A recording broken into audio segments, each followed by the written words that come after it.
अस्सलामुअलैकुम dear students. आज एक नया एक्सपेरिमेंट हम करेंगे। इस एक्सपेरिमेंट में हम दिखाएंगे कि एक वायर की रेजिस्टेंस कैसे मेजर की जाती है। तो इसमें जो इंस्ट्रूमेंट्स हम यूज करते हैं मेनली, एक होता है वोल्टीमीटर, दूसरा होता है एमीटर। तो this method is also called voltmeter ammeter method, जिस मेथड से हम आज ये दिखाएंगे कि रेजिस्टेंस कैसे मेजर की जाती है एक वायर की। ठीक है ना। तो हमें करना क्या है एक्चुअली हम ले लेंगे डिफरेंट वोल्टेज पे, हम देखेंगे कॉरस्पॉन्डिंग करंट्स क्या होंगी, वो नोट करना है थ्रू द वायर। ठीक है। उसके बाद फिर हम ग्राफ प्लॉट करेंगे। तो ग्राफिकली हमें क्या करना है, मेजर करना है, उस ग्राफ का स्लोप मेजर करना है। जो वहां से जो स्लोप मिलेगा तो वही स्लोप क्या होगा, वायर की रेजिस्टेंस। ठीक है। तो थोड़ी बहुत हम before we perform an experiment here, we will first discuss a little bit about the theory, ठीक है ना, which is related with this experiment. As आपको पहले से पता होगा ये ओम्स लॉ क्या है। ओम्स लॉ थोड़ी बहुत हम ये लॉ डिस्कस करेंगे। ओम्स लॉ क्या है थोड़ा सा डिस्कस करेंगे ओम्स लॉ। तो ओम्स लॉ क्या कहता है, if we have a wire, piece of wire, cylindrical wire, ठीक है ना। As we know that there are a large number of free electrons, and these free electrons are responsible for the current to flow. But in case of this isolated piece of conductor, electrons are there, and they are also in motion, and the motion is because of the thermal energy. ठीक है ना। So they are moving randomly here and there. ठीक है ना। If we consider any cross section of the conductor, the net flow through this cross section of this isolated conductor is always zero, हमेशा zero होगी, because electrons are moving randomly. ठीक है ना। So it means that जो thermal motion electron की है, इस thermal motion की वजह से करंट पॉसिबल नहीं है कंडक्टर में। ठीक है ना, क्योंकि थर्मल मोशन की वजह से ये इलेक्ट्रॉन रैंडमली मूव कर रहे हैं। ठीक है ना, with different velocities ranging from 0 to some infinite velocity. ठीक है ना। जब हम एवरेज वेलोसिटी देखते हैं of all these electrons, it always comes out to be 0 because of thermal energy alone. ठीक है। So average thermal velocity of the free electrons of any conductor is always 0. ठीक है ना। So there is no current. तब current कब possible होगी, current is possible only when the potential difference is applied. अब potential difference apply करना पड़ेगा। ये electron, there should be net flow of electrons. अगर थर्मल एनर्जी नहीं होती, if we remove all the thermal energy from the conductor, what will happen, अगर इंसान सारी थर्मल एनर्जी निकालेंगे तो क्या होगा, जो थर्मल मोशन होगी वो सीज हो जाएगी, electrons will come to rest. जो आयन्स वाइब्रेट करते थे वो भी रेस्ट में आ जाएंगे। ठीक है ना। ओके। तो अगर हम थर्मल एनर्जी बढ़ा देंगे तो उस जो मोशन होगी, थर्मल मोशन, वो भी बढ़ जाएगी। ठीक है ना। मगर current is not possible due to this thermal energy. Is this clear? Okay. And now अब करंट कैसे पॉसिबल है, जब हम पोटेंशियल डिफरेंस अप्लाई करेंगे। तो पोटेंशियल डिफरेंस अप्लाई कैसे करेंगे, with help of A battery और ए सेल। तो इसके अक्रॉस हम सेल और बैटरी कनेक्ट करेंगे।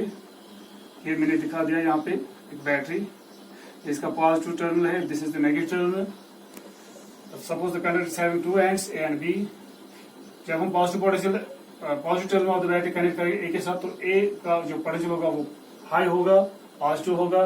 जब नेगेटिव टर्मिनल हम बैटरी का कंडक्टर बी के साथ कनेक्ट करेंगे, जो एंड बी होगा, इसका पोटेंशियल नेगेटिव होगा, यानी कि लो पोटेंशियल होगा। As a result of this potential difference, मान लीजिए बी हमने पोटेंशियल डिफरेंस अप्लाई कर दिया, B with the potential difference applied. As a result of this potential difference, what will happen with in the conductor, electric field will set up, uniform electric field through the length of the conductor. As a result of this, each and every electron will experience force. ठीक है ना? Towards what? Towards the positive end. And therefore, there would be net flow of electrons now through any cross section of the conductor under the application of what? This potential difference. जब हम potential difference apply करेंगे, तब जाके एक net flow होगा through any cross section of the conductor. Then the current is set to flow. Is this clear to you? And now, according to George-Simon Ohm, वो क्या कहता है? According to George-Simon Ohm, the current flowing through a conductor depends directly on what potential difference applied across the ends of the conductor. So there are certain conditions, like the physical conditions. The physical conditions must be kept constant. ठीक है ना। So current depends directly upon what? Potential difference applied across the conductor, provided that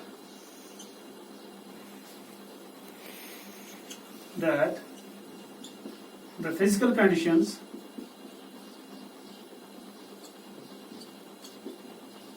such as temperature, pressure, density, etc. ठीक है ना? और constant. अगर ये physical conditions constant होगी, under these constant physical conditions, ठीक है ना? What will happen? If we increase the potential difference, there will be corresponding increase in the current, and the current would be directly proportional to potential difference applied. Or we can write it as potential difference across the ends of a conductor depends directly on the current. More is the current, more is the potential difference. Is this clear to you? Under these constant physical conditions. ठीक है? Or we can write it as V is equal to RI. What is R? R is constant of proportionality. ठीक है ना? And we can write it as V by I is equal to R. ठीक है ना? So R is constant, and this constant of proportionality R is equal to what? Ratio between potential difference applied and the corresponding current flowing the conductor. Is this clear to you? So it means that under these physical conditions, constant physical conditions, temperature, pressure, density, अगर ये constant रहेगी, अगर फिर हम ratio देखेंगे, यानी कि अगर हम रेशियो देखेंगे किसके दरमियान, potential difference applied across the conductor and the current, ठीक है ना? ये रेशियो हमेशा कांस्टेंट रहेगा. It always remains constant and if the physical conditions are constant, ठीक है ना? This remains constant, this ratio. So what is this ratio? Ratio between potential difference applied and the corresponding current flowing through it. So it means that under constant physical conditions, if the potential difference applied across the conductor is doubled, there will be current will also be doubled. ठीक है ना? Current भी double हो जाएगी. अगर यानी कि potential difference half करेंगे, करंट भी हाफ हो जाएगी. तो जो रेशियो रहेगा, रेशियो होगा, रेशियो कांस्टेंट हमेशा रहेगा. And this ratio is what we call resistance of the wire. ये जो रेशियो आएगा, इसका जो वैल्यू आएगा वो होगी रेजिस्टेंस ऑफ द वायर. इसको रेजिस्टेंस कहते हैं. So what is the resistance of a wire? So resistance of a wire is defined as the ratio between the potential difference applied across the conductor to the corresponding current flowing through it. Is this clear to you? And this ratio is called resistance of the wire. So इसकी मदद से हम एक wire की resistance measure कर सकते हैं. If you know the potential difference applied and if you know the corresponding current, you can get the resistance of the wire. तो आप बता सकते हो. तो V को डिवाइड करना है I से, you will get the resistance of the wire. ठीक है ना? तो इस तरह से वायर की हम रेजिस्टेंस मेजर कर सकते हैं. तो यहाँ पे हमें V by I रेशियो से रेजिस्टेंस मेजर नहीं करना है, तो वैसे भी कर सकते हैं. और यहाँ पे ग्राफिकली पहले हमें ग्राफ प्लॉट करना है. तो जब हम ग्राफ प्लॉट करेंगे, ग्राफ से हमें एवरेज रेजिस्टेंस मिलेगी. ठीक है ना? तो हमें डिफरेंट वैल्यूज लेने हैं. तो ग्राफ प्लॉट करने के लिए हमें क्या करना पड़ेगा? पोटेंशियल की डिफरेंट वैल्यूज लेंगे. ठीक है ना? तो उसके साथ साथ कॉरस्पॉन्डिंग डिफरेंट करंट के जो कॉरस्पॉन्डिंग करंट्स होंगी वो भी नोट करनी पड़ेगी. ठीक है ना? तो उसके लिए हमें क्या करना है, अब मैं दिखा दूंगा यहाँ पे करना है. अब आएंगे सीधे एक्सपेरिमेंट पे. थोड़ी सी थ्योरी मैंने बता दी. ये हमारे पास कंडक्टर है. तो let me tell you one thing.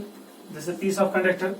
In circuit diagram we don't, जब एक रेजिस्टेंस वायर दिखानी होगी इस तरह से रेजिस्टेंस वायर नहीं दिखाते हैं. इसके बदले हम इस तरह से जिगजैग लाइन दिखाते हैं. तो इसको हम रिप्लेस करेंगे यहां से एक जिगजैग लाइन से. ठीक है?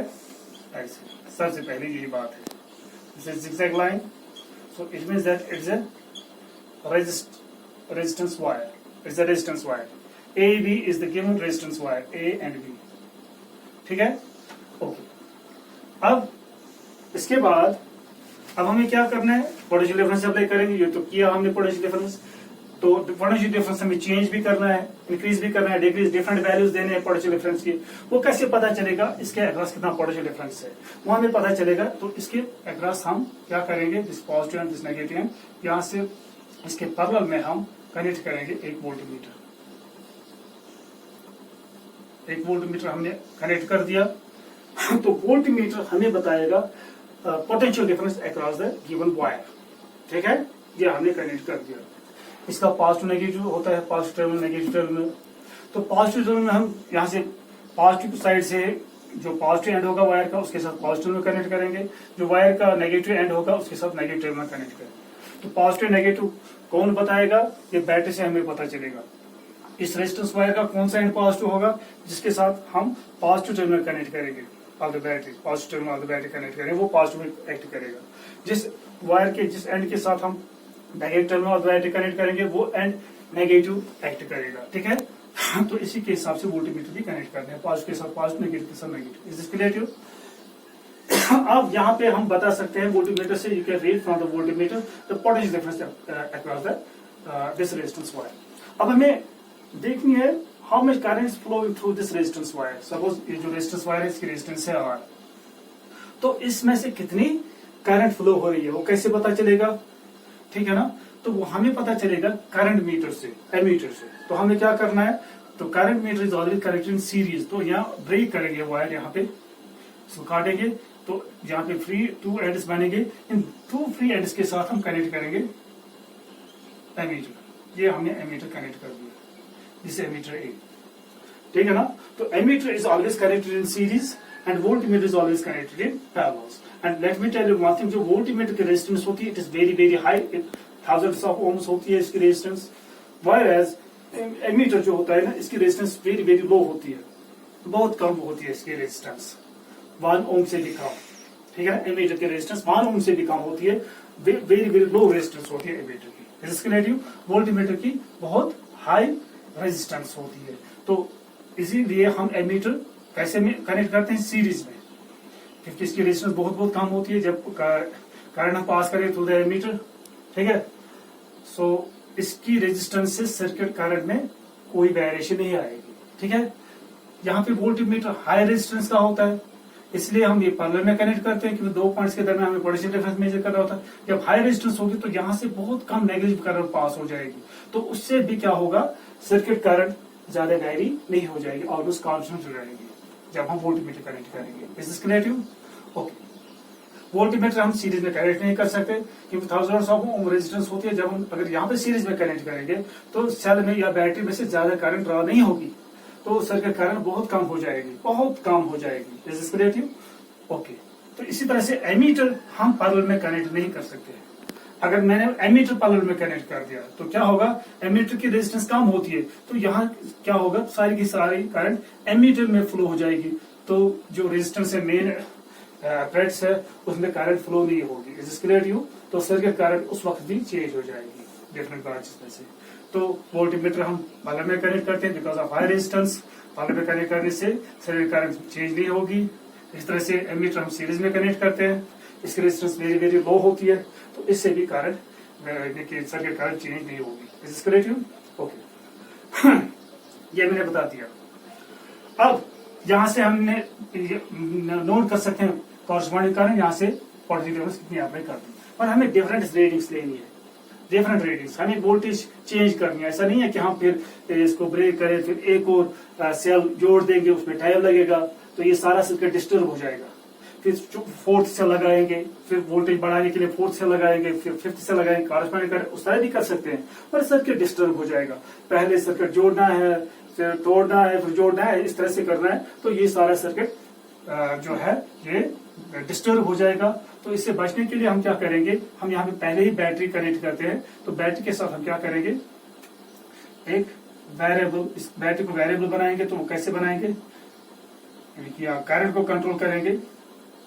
करंट को कंट्रोल करने के लिए हम रियोस्टेट कनेक्ट करेंगे, ठीक है।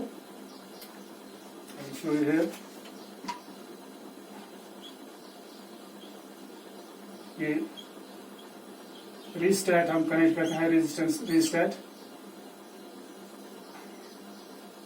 ये इसकी स्लाइडिंग की है, वाइपर है, जॉकी है स्लाइडिंग की, वाइपर भी इसको कहते हैं। लीनियर रियोस्टेट जो हम यूज करते हैं लेबोरेटरी में लीनियर होता है। तो यहाँ पे मेरे पास रियोस्टेट है, ये रियोस्टेट है, ये दूसरा यहाँ पे है रियोस्टेट, ये यूज करेंगे हम। इससे पहले भी मैंने बता दिया देयर आर 3 टर्मिनल्स 1, 2 and 3। जैसे रेजिस्टेंस कॉइल, रेजिस्टेंस कॉइल के 2 टर्मिनल्स, एक एंड यहाँ पे है, उसका रेजिस्टेंस कॉइल का एक एंड यहाँ पे है, दूसरा एंड यहाँ पे है। तो इसके ऊपर ये स्लाइड करता है वाइपर, स्लाइडिंग की, इसका टर्मिनल यहाँ से है, ठीक है ना। ये इस एरो से दिखाते हैं वाइपर, ठीक है। ओके, तो दिस इज द रिस्टार्ट। तो इस जब हम ये स्लाइड करते हैं इससे क्या होता है, इसकी जो इफेक्टिव रेजिस्टेंस होती है वो वेरी हो जाती है, इंक्रीजेस एंड डिक्रीजेस। सर्किट में कैसे कनेक्ट करते हैं, सर्किट में एक तो ये वाइपर का जो टर्मिनल होता है वो हमेशा सर्किट में जोड़ देते हैं, और ये जो दूसरा टर्मिनल है ये कनेक्ट करते हैं, दोनों में से एक, दो में से एक को छोड़ देते हैं, ऐसे ये छोड़ दिया, ऐसे एक को कनेक्ट कर दिया, ठीक है ना। तो ऐसा करने से ये वेरिएबल रेजिस्टेंस बनती है, it acts as a rheostat, ठीक है ना। रेजिस्टेंस इंक्रीज डिक्रीज हो जाती है सर्किट की, ठीक है। ओके, तो दूसरा तरीका है, अगर हम दोनों टर्मिनल्स कनेक्ट करेंगे ये दो, तो it will act as a potentiometer, ठीक है, जो पहले मैंने बता दिया। तो रीस्टार्ट इज दिस, जब हम स्लाइडिंग की को मूव करेंगे towards left, the effective resistance of the restart decreases and thereby the resistant overall resistance of the circuit also decreases and hence current increases. अगर हम इसको स्लाइड करेंगे टुवर्ड्स राइट इस तरह से, तो effective resistance of the restart will increase, thereby the resistance of the circuit will also increase and hence current decreases. current decrease हो जाएगी, इसको राइट साइड स्लाइड करने से करंट डिक्रीज हो जाएगी, लेफ्ट साइड स्लाइड करने से करंट इंक्रीज हो जाएगी, ठीक है ना। ये मैंने बता दिया, क्लियर टू। ओके, तो हम अब यहाँ पे सर्किट को जोड़ने और ब्रेक करने की जरूरत नहीं है, ठीक है ना। तो इस सर्किट को हम ऐसे रखेंगे, हमने एक बार सेट कर दिया तो फिर हमें क्या करना है, खाली इस स्लाइडिंग की जो वाइपर है इसको स्लाइड करना है, ठीक है ना। डिफरेंट पोजिशन पे रखेंगे तो डिफरेंट वैल्यूज आएंगे, वोल्टेज के डिफरेंट करंट्स होंगे उस वक्त, ठीक है ना। तो you can take different readings from voltmeter and ammeter, is clear to. Okay, मगर अब इस सर्किट को हमें कंटिन्यूसली चलाना नहीं है, क्योंकि जितनी ज्यादा करंट निकलेगी उससे क्या होगा, उतनी ज्यादा हीट प्रोड्यूस हो जाएगी वायर में। जब हीट प्रोड्यूस हो जाएगी वायर में, उससे क्या होगा, रेजिस्टेंस वेरी हो जाएगी, यानी कि जो V by I रेशियो होगा वो कांस्टेंट नहीं रहेगा, क्योंकि हमने पहले बता दिया current depends directly on the potential difference applied according to Ohm's law, ठीक है ना, अंडर कांस्टेंट फिजिकल कंडीशंस। जो फिजिकल कंडीशंस होगी वो कांस्टेंट होनी चाहिए, लाइक टेम्परेचर, उसमें टेम्परेचर ज्यादा इंपॉर्टेंट है, temperature, pressure, density, pressure constant रहना चाहिए, ठीक है ना, या टेम्परेचर कांस्टेंट रहना चाहिए। टेम्परेचर कब कांस्टेंट रहेगा, डेंसिटी कब कांस्टेंट रहेगी, इसको डिस्टर्ब नहीं करना है, इसको खींचना नहीं है, तो डेंसिटी कांस्टेंट रहेगी, या चेंज नहीं कर रहा है किसी वायर से, ठीक है ना। जो वायर होगी फॉर ए गिवन वायर, ठीक है ना, उसके डायमेंशंस भी चेंज नहीं करने हैं, ठीक है ना। तो डायमेंशंस भी उसके साथ छेड़ना नहीं है, इसके लिए प्रेस नहीं करना, प्रेशर नहीं डालना है। तो इस तरह से इसकी जो रेजिस्टेंस होगी वो कांस्टेंट होगी, अगर टेम्परेचर भी कांस्टेंट होगा, ठीक है ना। तो अगर यहाँ पे करंट ज्यादा पास हो जाएगी, strong current through the resistance wire, तो हीट प्रोड्यूस हो जाएगी, तो हीट प्रोड्यूस होने से क्या होगा, टेम्परेचर बढ़ जाएगा। As a result of this the V by I ratio will not remain constant, ये उस वक्त कांस्टेंट नहीं रहेगा। Is this clear to. In order to keep this ratio constant, resistance of the wire constant, जो temperature होगा it is to be kept at a constant value, जो room temperature होगा वो चेंज नहीं होना चाहिए। For that control current is to be pass through the resistance wire, controlled current, ठीक है। और स्मॉल करंट, ज्यादा स्ट्रॉन्ग करंट पास नहीं कर सकते, और स्मॉल करंट बहुत कम टाइम के लिए। अगर कंटिन्यूसली वो करंट पास हो जाएगी तो धीरे धीरे हीट प्रोड्यूस हो जाएगी, टेम्परेचर रेज हो जाएगा, तो ऐसा भी नहीं करना है। इसलिए हम रीस्टार्ट यहाँ पे कनेक्ट करते हैं, और स्मॉल करंट एम्पियर्स में करंट पास नहीं करनी है। अगर हमने एम्पियर्स में करंट पास कर दी तो ये जल्दी हीटअप हो जाएगा, तो इसकी रेजिस्टेंस वैल्यू हो जाएगी। जब ये हीटअप होगा तो ये हो सकता है किसी वक्त ज्यादा हीटअप होता है, आपके हाथ भी जल सकते हैं, ठीक है ना। तो इसलिए जो करंट हम इसमें पास करेंगे it should be in milliamps, ठीक है ना, ये मिली एम्प्स में होना चाहिए, ठीक है, मिली एम्पियर करंट होनी चाहिए, ज्यादा स्ट्रॉन्ग करंट नहीं होनी चाहिए, ठीक है। ओके, अब जब हम रीडिंग ले लेंगे तो इसको ऑफ भी करेंगे, तो ऑफ कैसे करेंगे, यहाँ पे इसके साथ एक की लगाएंगे, वन वे की, ठीक है ना। तो ये जो सॉकेट होगा यहाँ पे, ये जो होल होता है इसमें प्लग डालेंगे तो ऑन हो जाएगा, तो रीडिंग ले लेंगे। एक रीडिंग लेने के बाद ये प्लग जो है इसको रिमूव करेंगे, हटाएंगे इस सॉकेट से, तो ये सर्किट ब्रेक हो जाएगा, ऑफ हो जाएगा। जब ऑफ हो जाएगा तो उस फिर रीडिंग लिखनी है, तो 1-2 मिनट, 1 मिनट तक अगर थोड़ी बहुत हीट जनरेट हुई होगी भी रेजिस्टेंस में, तो 1 मिनट जब ये बंद रहेगा तो 1 मिनट में वो थोड़ी बहुत हीट भी रेडिएट आउट हो जाएगी, रेजिस्टिव। तो ऐसा करने से इसका टेम्परेचर मेंटेन रहेगा एक कांस्टेंट वैल्यू पे, ठीक है ना। तो this is the necessary condition, बहुत स्मॉल करंट पास करनी है और ज्यादा देर तक इसको ऑन नहीं रखना है, रीडिंग ले ली तो उसके बाद इसको ब्रेक करना है, इसको यहाँ से प्लग को निकालना है।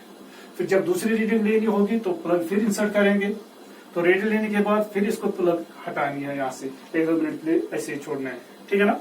तो इस तरह से रीडिंग लेनी है। तो ये बन गया सर्किट डायग्राम, ठीक है ना। ये मैंने दिखा दिया वोल्टमीटर कहाँ पे कनेक्ट करना, तो क्यों कनेक्ट करना है, वोल्टेज पोटेंशियल डिफरेंस मेजर करने के लिए, ठीक है ना। तो एमीटर कैसे कनेक्ट करना है, कहाँ कनेक्ट करना है, सीरीज में। फिर बैटरी कहाँ कनेक्ट करना है, इसके साथ क्या होना चाहिए, रिस्टार्ट 1 वे की। अब ये ऑर्डर जरूरी नहीं है, अब ये रिस्टार्ट यहाँ पे कनेक्ट कर सकते हो, बैटरी यहाँ पे कनेक्ट कर सकते हो, कि वहां से कनेक्ट कर सकते हो, एमीटर मैंने यहाँ पे दिखा दिया, आप यहाँ पे भी कनेक्ट कर सकते हो, ठीक है ना। इससे कोई फर्क नहीं पड़ेगा। ये जो 4 एलिमेंट्स यहाँ पे है, जैसे कि 4 इक्विपमेंट्स है, एमीटर है, 1 वे की है, बैटरी है, रिस्टार्ट है, all the 4 items are to be connected in series. हमेशा ये सीरीज में कनेक्ट करने एक दूसरे के साथ, सीरीज में एक चेन बनाएंगे। अब ऑर्डर इज नॉट नेसेसरी, पहले आप बैटरी कनेक्ट कीजिए, फिर 1 वे की कनेक्ट कीजिए, फिर रिस्टार्ट कनेक्ट कीजिए, फिर एमीटर लगाइए, doesn't matter, but these 4 items should be in series. Is this clear to you? तो ये सर्किट डायग्राम मैंने बना दी। तो इसी तरह से हम ये जोड़ेंगे, ठीक है ना। फिर ऑब्जर्वेशन टेबल यहाँ पे, ऑब्जर्वेशन टेबल से पहले अभी बता दूंगा, लिखने से पहले जो हम वोल्टमीटर यूज करेंगे इसका लीस्ट काउंट नोट करना है। इसी तरह एमीटर है, मिली एम्पीयर एमीटर, इसका लीस्ट काउंट मेजर करना है, ठीक है ना। तो लीस्ट काउंट यहाँ पे लिखेंगे, you have to note down the number of things. सबसे पहले लिखना है जो वायर हम ले लेंगे, क्योंकि हमें लेंथ जो रेजिस्टेंस मेजर करनी है वो है 4 सेंटीमीटर। 1 सेंटीमीटर वायर नहीं ले सकते, 1 सेंटीमीटर वायर की रेजिस्टेंस हम मेजर नहीं कर सकते हैं, क्योंकि उसकी रेजिस्टेंस बहुत ही कम होगी, तो उसमें तो एरर ज्यादा आ जाएंगे, ठीक है ना। तो हम क्या करेंगे, एक बड़ी लंबी वायर ले लेंगे हम, 1 meter long wire, 2 meter long wire, जितनी मर्जी, मगर 1 मीटर से ज्यादा लेंगे। मान लीजिए 1 मीटर लॉन्ग वायर हम ले लेंगे, लेंथ तो नोट करके रखेंगे, length of the wire, resistance wire, ठीक है, वो एल से रिप्रेजेंट करेंगे, वो लेंगे हम मान लीजिए 100 centimetre long. Is this clear? Okay. उसके बाद लिखेंगे जो एमीटर है, वोल्टमीटर का लीस्ट काउंट, जो मेजरिंग इंस्ट्रूमेंट्स होते हैं उनका लीस्ट काउंट पहले ही पता होना चाहिए, वो मेजर करना होता है। तो कैसे, यहाँ पे दिखा दूंगा मैं। पहले लिखेंगे रेंज ऑफ वोल्टमीटर, ठीक है, वो रेंज नोट करेंगे, वो लिखा होगा इस पे, ये वोल्टमीटर है, दिस इज द वोल्टमीटर, इसकी फुल स्केल है 0 से लेकर 3 तक। तो रेंज का मतलब नीचे बीच में V लिखा है, means it is voltmeter, and it is जो स्केल है वोल्ट्स में, V मीन्स वोल्ट्स, ठीक है ना, 0 to 3 वोल्ट तक है ये। तो यहाँ इसका range 0 to 3 volt means 3 volt इसका रेंज है, मैक्सिमम 3 वोल्ट हम इसे मेजर कर सकते हैं, ठीक है ना। अब इसके बाद नंबर ऑफ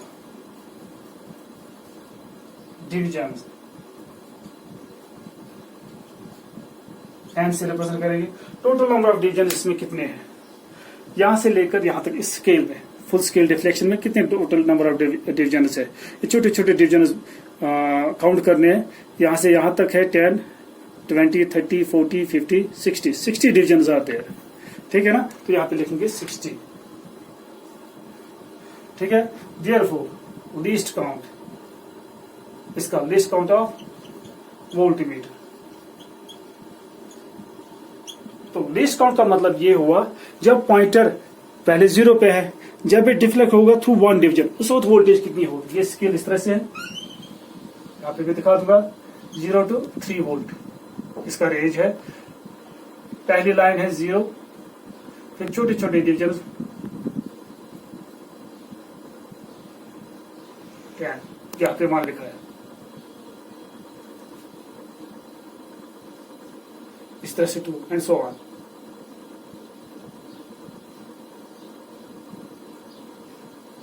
मान लीजिए ये स्केल है 3 वोल्ट तक यहाँ पे, ठीक है। इस तरह से स्केल दिखाई है, बीच में V लिखा है।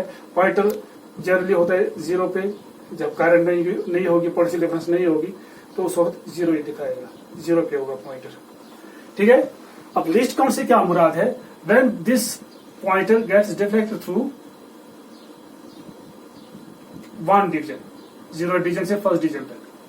जब ये डिफ्लेक्ट होगा थ्रू 1 डिवीजन, उस वक्त कितनी पोटेंशियल डिफरेंस होगी, that is called least count. ठीक है ना, उस वक्त कितनी पोटेंशियल डिफरेंस होगी। तो जब ये डिफ्लेक्ट होगा थ्रू 10 डिवीजन, उस वक्त 1 वोल्ट होगा। जब 1 डिवीजन ये डिफ्लेक्ट होगा थ्रू 1 डिवीजन, तो उस वक्त कितनी वोल्टेज होगी, उसको कहते हैं लीस्ट काउंट। वो किसके बराबर होगा, it is equal to range divide by number of division, जो इसमें टोटल नंबर ऑफ डिवीजन है। ठीक है, ओके। रेंज कितना है, 3 volt, divide by number of division कितने हैं, 60। इसमें 60 है, 60 डिवीजन आर देयर। ठीक है, 60। ओके, अब डिवाइड करेंगे, व्हाट विल यू गेट,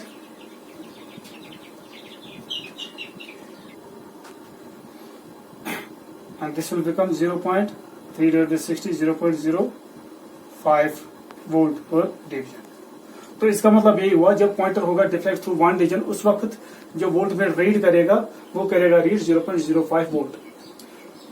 जब ये डिफ्लेक्ट होगा थ्रू 10 डिवीजन, तो उस वक्त होगा 10 इंटू 0.05।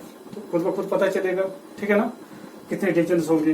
तो यहाँ पे एक्चुअली यहाँ तक जो यहाँ पे मेरे हाथ में जो वोल्ट मीटर है, इसमें यहाँ से यहाँ तक 10 डिवीजन है, छोटे छोटे डिवीजन। फिर यहाँ से 20, यहाँ तक 20 होंगे। ठीक है, इसी तरह से। ठीक है, तो ये लीस्ट काउंट इस तरह से। इसी तरह से रेंज ऑफ एमीटर जो हम यूज करेंगे, उसका रेंज क्या है, मेरे हाथ में है, यहाँ पे इस पे लिखा है, ये मिली एम्पियर में मेजर करता है करंट, 0 to 250 मिली एम्पियर इसका रेंज है। 250 मिली एम्पियर इसका रेंज है। नंबर ऑफ डिवीजन्स लिखेंगे, नंबर ऑफ डिवीजन्स इसमें कितने हैं, टोटल नंबर ऑफ डिवीजन्स यहाँ से आता है 10, 20, 30, 40, 50, 50 डिवीजन्स आर देयर, 50। ठीक है, देयरफॉर इसका रेंज देखेंगे, सॉरी इसका least count of ammeter, it would be range 250 milliampere divide by 50 and you will get 5 milli ampere. तो इसका मतलब ये हुआ, जब एम्पियर मीटर होगा, जहां पे पहली लाइन है 0, फिर 1, 2, 3, 4, 5, 6, इस तरह से स्केल होगी इसमें। ठीक है ना, जब पॉइंटर होगा 0 पे, तो उस वक्त कितनी करंट होगी, उस वक्त होगी 0 करंट।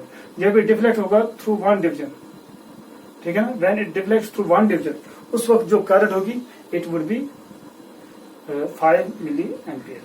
जब ये मिली एम्पियर होगा, इसका रेंज होगा 0 to 250, जो मैंने दिखा दिया अभी, वही उसी की मैं बात कर रहा हूँ। When it deflects through 1 division, उस वक्त जो करंट होगी वो होगी 5 मिली ampere per division, and this 5 milli ampere per division is called least count. Is this clear to you? शाबाश। अगर पॉइंटर सेकंड डिवीजन पे होगा, 2 से मल्टीप्लाई करना पड़ेगा, थर्ड डिवीजन पे होगा, 3 से मल्टीप्लाई करना पड़ेगा। इससे हम वोल्टमीटर एंड एमीटर से रीडिंग ले सकते हैं। अगर आपको लीस्ट काउंट पहले से पता होगा, तो वो हम कैसे मेजर करते हैं वो मैंने बता दिया लीस्ट काउंट। ठीक है ना, ओके। अच्छा देखो बेटा, सबसे पहले हमें क्या करना है, हमें देखना है जो ये वोल्टमीटर है, ये जो पॉइंटर है, ये पॉइंटर एग्जैक्टली 0 पे कोइंसाइड हो रहा है या नहीं हो रहा है। ठीक है ना, अगर ये 0 पे नहीं हो रहा तो इसमें इसको कहते हैं 0 एरर। इसमें 0 एरर, ये 0 एरर हम कैसे रिमूव करते हैं मैं दिखाता हूँ। इसके यहाँ बीच में एक स्क्रू लगा है, स्क्रू ड्राइवर से इसको थोड़ा सा रोटेट करना है, क्लॉकवाइज एंटी क्लॉकवाइज। देखिए ये जो पॉइंटर है इसकी पोजीशन चेंज हो रही है, देखिए। तो अगर यहाँ पे दिखा रहा है 0 एरर, तो अगर पहले 0 एरर दिखा रहा है तो इसको करेक्ट कर सकते हैं हम, इसको रिमूव कर सकते हैं हम इस स्क्रू की मदद से। बहुत आराम से इसको स्क्रू ड्राइवर की मदद से थोड़ा सा clockwise and anti clockwise rotate करना है। ऐसा करने से हम इसको रिमूव कर सकते हैं ये 0 एरर। अब देखिए इसमें 0 एरर नहीं है, देयर इज नो 0 एरर। ठीक है ना, एग्जैक्टली 0 पे आ रहा है। इस तरह से एमीटर का है, मिली एम्पियर मीटर का है, मिलीमीटर का है, इसका भी चेक करते हैं। देखिए इसके बीच में भी यहाँ स्क्रू लगा है, इसको अगर हम घुमा देंगे तो पॉइंटर की पोजीशन चेंज होती है। ठीक है ना, बहुत हल्के से आराम से। अब वापस 0 पे लाते हैं, ये 0 पे आ रहा है, ठीक है, तो इसमें 0 एरर है नहीं। अब तो ये हमने पहले ही 0 एरर रिमूव कर दिया, एलिमिनेट कर दिया, ठीक है। अब इसके बाद ऑब्जर्वेशन टेबल में हमें क्या करना है, 2 कॉलम्स आर देयर, जब 0 एरर नहीं होगा, अगर होगा तो वो पहले ही हम रिमूव करेंगे एमीटर एंड वोल्टमीटर से। तो यहाँ पे ले लेंगे सीरियल नंबर, यहाँ पे ले लेंगे एमीटर रीडिंग, यहाँ से ले लेंगे वोल्टमीटर रीडिंग, ठीक है। एमीटर रीडिंग ये तो मिली एम्पियर में है, ये आई से रिप्रेजेंट करेंगे, आई से रिप्रेजेंट करना है इन मिली एम्पियर्स में हम ले लेंगे, ठीक है, क्योंकि बहुत कम करंट हम यहाँ पे पास करेंगे, या हम इसको एम्पियर में भी कन्वर्ट कर सकते हैं बाद में, ठीक है, या मिली एम्पियर में ही रखेंगे। इसी तरह से यहाँ पे लिखेंगे करंट आई, यहाँ से वोल्टमीटर रीडिंग वो वी, ठीक है। ओके, सीरियल नंबर 1 2 3 4 5, कम से कम 5-6 रीडिंग्स लेनी है ग्राफ प्लॉट करने के लिए, ठीक है, 6 रीडिंग्स लेनी है, डिफरेंट पोटेंशियल के डिफरेंट वैल्यू पर या करंट के डिफरेंट वैल्यू पर डिफरेंट रीडिंग्स लेनी है, ठीक है। तो इस तरह से उसके बाद फिर ग्राफ प्लॉट करना है। ग्राफ कैसे प्लॉट करना है, यहाँ से दिखाता हूं मैं। दिस इज करंट एक्सिस, यहाँ से करंट ले लेंगे, यहाँ से वोल्टेज ले लेंगे जी 0, ठीक है। ग्राफ पेपर पे ग्राफ प्लॉट करना है, तो यहाँ पे होगा यहाँ से करंट। अब जब हम ग्राफ प्लॉट करेंगे, it will start from the origin, straight line, ठीक है ना, according to Ohm's law you will get a straight line, different points आएंगे इस पर। फिर इसका स्लोप मेजर, मान लीजिए एंगल बना रहा है थीटा, फिर इसका स्लोप लेना है, ठीक है ना, टेंजेंट थीटा, स्लोप इसके बराबर होता है, स्लोप इसको टेंजेंट थीटा। यहाँ पे एक पॉइंट ले लेंगे, वहां से परपेंडिकुलर ड्रा करेंगे, तो इस ग्राफ का हम स्लोप मेजर करेंगे tan थीटा से। This perpendicular divided by base, इसका नाम रखेंगे ए बी एंड ओ। तो perpendicular is A B and base is O B, ठीक है। Okay, this is perpendicular, this is base here. तो यहां से भी एक और परपेंडिकुलर ड्रा करेंगे, यहां से पता चलेगा कॉरस्पॉन्डिंग वोल्टेज क्या होगी। तो ये परपेंडिकुलर क्या, जो वर्टिकल एक्सिस है, ये हमें ए बी रिप्रेजेंट करेगा यहाँ पे पोटेंशियल डिफरेंस, ठीक है ना, and the corresponding current base, ठीक है ना, जो बेस होगा इस ट्रायंगल का वो हमें दिखाएगा कॉरस्पॉन्डिंग यानी कि करंट।